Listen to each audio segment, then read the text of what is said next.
பெலிஸ்தர்கள் தங்கள் விக்கிரகங்களை விட்டு ஓடிப்போனார்கள். அவைகளை தாவீதும் அவன் மனுஷரும் சுட்டெரித்தார்கள். பெலிஸ்தர்கள் திரும்பவும் வந்து ரெப்பாயிம் பள்ளத்தாக்கிலே இறங்கினார்கள். தாவீது கர்த்தரிடத்தில் விசாரித்தான். கர்த்தர் தாவீதுக்கு, நீ நேராய் போகாமல் அவர்களுக்கு பின்னாலே சுற்றி முசுக்கட்டை செடிகளுக்கு எதிரேயிலிருந்து அவர்கள் மேல் பாய்ந்து முசுக்கட்டை செடிகளண்டையில் நீ காத்திருக்கிற சமயத்தில் வேகமாக செல்லும் நீரின் இரைச்சலை போல சத்தத்தை நீ கேட்கிற பொழுது சீக்கிரமாய் எழும்பிப்போ.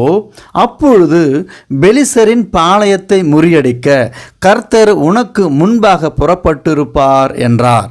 கர்த்தர் தாவீதுக்கு கட்டளையிட்ட பிரகாரம் அவன் செய்து பெலிஸ்தரை கேபா துவங்கி கேசேர் எல்லை மட்டும் முறியடித்தான். தொடரின் தொடர்